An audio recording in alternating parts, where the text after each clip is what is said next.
Remember that feeling? Alarm goes off, and your body's first thought is to file a formal complaint against consciousness. For years, I thought morning exhaustion was just a given, like a hidden tax we all pay. Wake up, feel like garbage, and slowly caffeinate until you resemble a functioning human being. But here's what sleep experts won't tell you. Morning exhaustion isn't your destiny. It's not your genetics. And it's definitely not because you're not a morning person. After studying sleep science and testing literally everything on myself, I discovered 5 specific changes that completely transformed my first 3 hours of the day. And the craziest part? None of them involved joining the 5 a.m. club or becoming some meditation guru. Let's be real. Most morning routine videos are basically productivity theater disguised as wellness. Wake up at 4 a.m., take a cold shower, journal while doing yoga on a paddleboard. I tried all that. The result? I just became exhausted and wet. My approach is different. Instead of adding more tasks to your morning, we're going to remove the hidden energy vampires that are draining you before you even get out of bed. By the end of this video, you'll have 5 practical changes that actually work, no matter what time you wake up. Think of it like a morning energy switch you can flip on demand. And if I, a former professional snooze button champion with 3 gold medals in just 5 more minutes, can transform my mornings, trust me, anyone can. Change number 1. The 90-minute sleep cycle reset. The first change completely transformed my sleep quality, and it has nothing to do with when you wake up. It's about when you fall asleep. Here's what most people don't understand. Your sleep doesn't work like a gas tank. It works in 90-minute cycles. Think about it like this. Netflix shows have episodes, right? If someone hit pause right in the middle of a critical scene, you'd feel disoriented and annoyed. But if they waited until the episode ended, you'd feel much more ready to pause. Your sleep works the same way. Each 90-minute cycle is an episode, and being woken up in the middle of one is why you feel like you've been hit by a tranquilizer dart meant for a rhino. So here's the change. Calculate your wake-up time, then count backwards in 90-minute intervals to find your ideal bedtime. For example, if you need to wake up at 7 a.m., your ideal bedtimes would be either 10 p.m. for a full 6 cycles and 9 hours of sleep, or 11:30 p.m. for 5 cycles and 7.5 hours, or even 1 a.m. for 4 cycles and 6 hours of sleep. Personally, I aim for the 5-cycle option, with a bedtime around 11:30. It's enough sleep without making me feel like I'm missing my entire evening. The reason this works: you're aligning your alarm with your body's natural waking points instead of violently yanking yourself out of deep sleep. By aligning your sleep cycles with your wake time, you avoid that horrible waking up in the middle of a cycle feeling. Quick question. Have you ever noticed that sometimes you wake up before your alarm and feel amazing? But if you go back to sleep, you feel worse. That's your body at the end of a natural sleep cycle. We're just making that the norm, not the exception. Change number 2. The phone-to-brain buffer zone. After addressing your sleep quality, let's tackle the next major energy drainer that messes with your mornings: the evening phone scroll. Look, I'm not going to tell you to lock your phone in a safe at 8 p.m. like some digital monk. That's unrealistic. But here's what is killing your morning energy. When you scroll through your phone before bed, your brain gets bombarded by blue light, dopamine hits, and endless information, all of which mess with your sleep. It's like chugging an espresso, while simultaneously telling your body, "Sweet dreams." The change is simple. Create a 30-minute buffer zone between your last screen time and when your head hits the pillow. During those 30 minutes, I do what I call my battery disconnect, literally plugging my phone in across the room and doing something analog, reading a physical book, stretching, or just talking with my partner. My brain went from racing with tomorrow's problems to actually powering down, and my morning energy skyrocketed because I wasn't processing Twitter arguments in my sleep. Think your willpower isn't strong enough? That's why we use environment design, not discipline. Plug your phone in far from your bed. Make laziness work for you. If getting up to check it feels too hard, you'll stay put. And if you're thinking, "But I need my phone for the alarm," that's actually perfect. When your alarm goes off, you have to get out of bed to turn it off. Congratulations, you're already up. Change number 3. The first sip reset protocol. Once we've fixed your sleep cycles and evening screen habits, the next change addresses a mistake I made for years: how we hydrate first thing in the morning.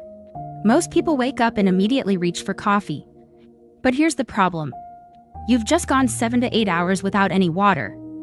You're dehydrated. And caffeine is a diuretic. It makes dehydration worse. According to research from the Journal of Nutrition, even mild dehydration reduces cognitive performance by up to 20%. That morning brain fog. Often it's just dehydration, masquerading as fatigue. Here's the change I made that had a massive impact: the first sip reset protocol. Before consuming anything else, drink 16 ounces of room temperature water with a pinch of salt and a squeeze of lemon. The water rehydrates you. The salt helps with electrolyte balance and absorption, and the lemon adds taste while providing some vitamin C. I prepare this the night before and keep it on my nightstand. It's the first thing I consume when I wake up, even before getting out of bed. The science here is simple but powerful. Dr. Matthew Walker from UC Berkeley's Sleep Lab notes that hydration impacts energy levels more significantly in the morning than at any other time of day. One study from the International Journal of Sport Nutrition found that morning hydration improved cognitive performance for the next 4 to 6 hours. And don't worry, I still have my coffee. I just have it 20 minutes after my water. The difference? My energy comes on smoothly, rather than the classic caffeine spike and crash. It's like giving your car a proper warm-up instead of flooring the gas pedal right out of the driveway. Change number 4, the temperature catalyst. Now that we've addressed sleep cycles, screen habits, and hydration, let's move to a game-changing but counterintuitive change: temperature management. For years, I kept my bedroom nice and cozy for sleeping. Makes sense, right? Turns out, that was destroying my sleep quality and my morning energy. According to sleep researchers at the University of South Australia, your core temperature needs to drop by about 2 to 3 degrees to initiate and maintain deep sleep. When your bedroom is too warm, your body struggles to achieve this drop. A cooler room encourages your body to drop its core temperature naturally, signaling it's time for deep sleep. The change I made was twofold. First, I dropped my bedroom temperature to between 65 to 68 degrees Fahrenheit, 18 to 20 degrees Celsius at night. That's cooler than most people keep it. Second, and this is the game changer for morning energy, I programmed my thermostat to start warming back up about 30 minutes before my alarm. Why? Your body temperature naturally rises as you wake up. By externally supporting this process, you're giving your body a clear signal: time to be awake now. If you don't have a programmable thermostat, no problem. Just open your window first thing in the morning, or use a heater on a simple timer. The temperature change creates a physiological trigger that says wake up time to your entire system. According to chronobiologist Dr. Tilro Enneberg, temperature fluctuation is one of the strongest environmental cues for regulating our circadian rhythm. By intentionally manipulating this variable, we're essentially hacking our body's natural wake-up system. A clinical study in the journal Sleep Medicine showed that gradually increasing ambient temperature in the morning reduced sleep inertia, that zombie-like morning feeling, by up to 45%. It's like your body is a company, and temperature is the morning bell that tells all your cells, all right everyone, time to start the workday. Change number 5. The decision minimizer. This change addresses something that silently drains your morning energy: decision fatigue.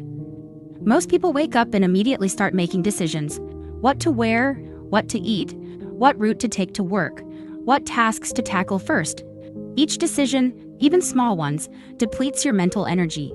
By 8 a.m., you've probably already made hundreds of tiny decisions, each one draining your mental energy without you even realizing it.